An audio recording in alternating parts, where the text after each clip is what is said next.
Nous voyons ici sur le mannequin une jupe non doublée avec parmenture de taille. On constate qu'elle fait bien aux hanches, mais elle est trop grande à la taille. La technique présentée peut aussi bien s'adapter pour une jupe, un pantalon ou un short, tant qu'il possède une parmenture pour la finition de taille. Nous épinglons le surplis à retirer pour former le vêtement en débutant par la taille puisqu'il s'agit de la valeur la plus importante, en diminuant graduellement vers les hanches. Vous constaterez que les épingles sont dirigées avec les pointes vers le bas. De cette façon, vous diminuez le risque de blessure par votre clientèle et vous-même. À la fin de l'ajustement, positionnez une épingle à l'horizontale afin de marquer la fin des modifications. Si vous travaillez avec un tissu fragile, il peut être préférable d'utiliser le faux filage pour procéder à cette opération plutôt que d'épingler. Pour débuter, retournez la portion de vêtement à marquer sur l'envers. Parfois, il peut être nécessaire de retourner l'entièreté de notre vêtement et d'autres fois, seulement qu'une portion suffit. Puis, transférez les valeurs à retirer en marquant à la craie chacune des épingles, sur les latérales ainsi que sur les parmentures, et ce, pour les deux côtés. Une fois le marquage terminé, retirez les épingles.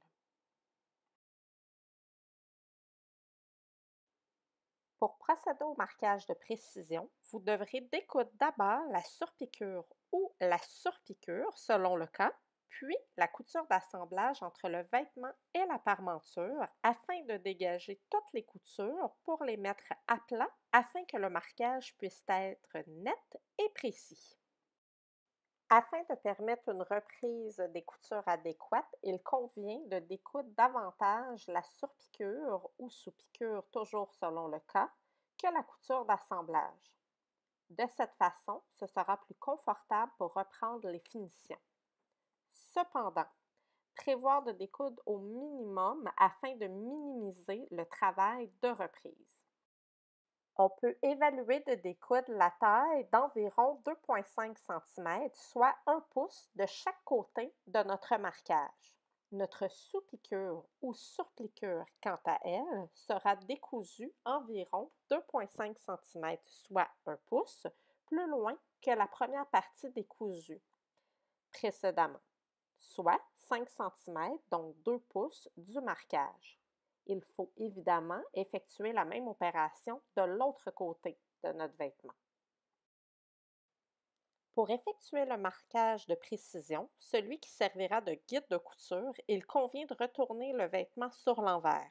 Il peut aussi être nécessaire de presser à plat les valeurs de couture. Ensuite, mesurez la valeur à rapetisser à la taille et balancez en faisant la moyenne des deux côtés. Après, marquez l'endroit où l'ajustement se terminera vers le niveau des hanches. Il est évident que vous devez faire des tests préalables afin de vous assurer que le médium de marquage ne laissera pas de traces à la fin du processus. Au besoin, si aucune autre méthode ne fonctionne, il convient de faufiler dans de tels cas. Afin d'effectuer une courbe adéquate, il est généralement préférable de positionner celle-ci avec la partie plus courbée sur les hanches et celle moins courbée dirigée vers la taille. Retenez le chiffre de la courbe qui se situe à la taille afin de le reporter aux autres coutures que vous devrez marquer. Reportez cette ligne d'ajustement, courbée bien entendu, sur l'autre latérale. Lorsque le travail sera complété sur les deux côtés, nous effectuerons la même opération sur les parmentures.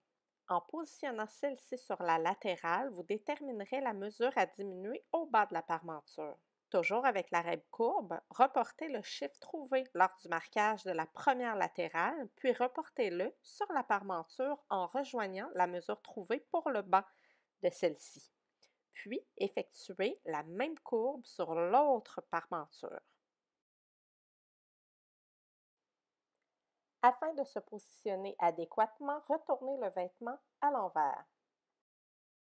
À la machine à point nouée, cousez les nouvelles latérales sur les marques tracées préalablement en débutant et terminant par un point d'arrêt solide. Assurez-vous que votre vêtement est bien à plat pendant l'opération. Effectuez la même opération pour l'autre côté, puis pour les coutures de parmenture.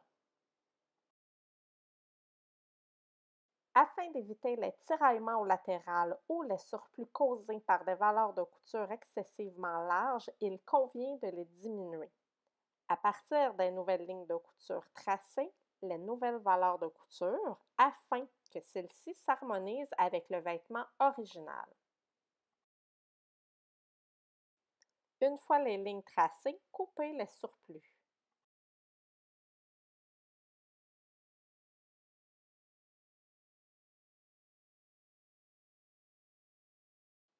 Ensuite, décousez les anciennes coutures d'assemblage restantes. Cependant, s'il s'agit d'une couture qui n'est pas pressée ouverte, il peut être acceptable de ne pas la retirer, à condition bien entendu que celle-ci ne gêne pas la tombée du vêtement. Au besoin, surjetez les valeurs de couture de la même façon qu'elles étaient présentées sur le vêtement original. Assurez-vous d'effectuer de belles jonctions de surjet pour conserver l'harmonie de la confection. Effectuez la même opération pour chacune des coutures réalisées précédemment. Au fer, ouvrez les valeurs de couture qui l'étaient préalablement ou écrasez-les en les dirigeant du même côté selon l'origine du vêtement. Prenez soin de bien assécher votre pressage afin de maximiser la qualité de celui-ci. Épinglez les jonctions en vous assurant de bien les aligner. Poursuivez en reprenant la couture d'assemblage, réunissant la parmenture à la taille de votre vêtement. Ensuite, sur l'endroit de votre vêtement, effectuez la sous-piqûre en vous assurant de bien diriger toutes les valeurs de couture vers la parmenture, ou bien effectuez les surpiqûres décoratives telles que présentées sur votre vêtement original. Réalisez les mêmes opérations pour l'autre côté. Puis coupez tous les fils excédentaires. Au fer, écrasez la valeur de couture de la taille afin de bien l'aplatir. Si votre travail original comportait une sous-piqûre, travaillez d'abord sur l'envers afin de réaliser un retrait de 1 mm lors du pressage. Ensuite, procédez à un pressage général puisque votre travail est presque terminé. Finalement, prenez soin de bien assécher votre pressage afin d'en maximiser la qualité. Pour terminer votre projet, il ne vous reste plus qu'à fixer les parmentures au latéral. Pour ce faire, assurez-vous de bien dégager vos coutures et réalisez une petite taque pour bien maintenir votre parmenture en place, tout en vous assurant que votre vêtement est bien aligné et bien à plat. Puis, assurez-vous de bien nettoyer tous les fils qui restent. Et voilà, votre rétrécissement de taille avec parmenture est terminé.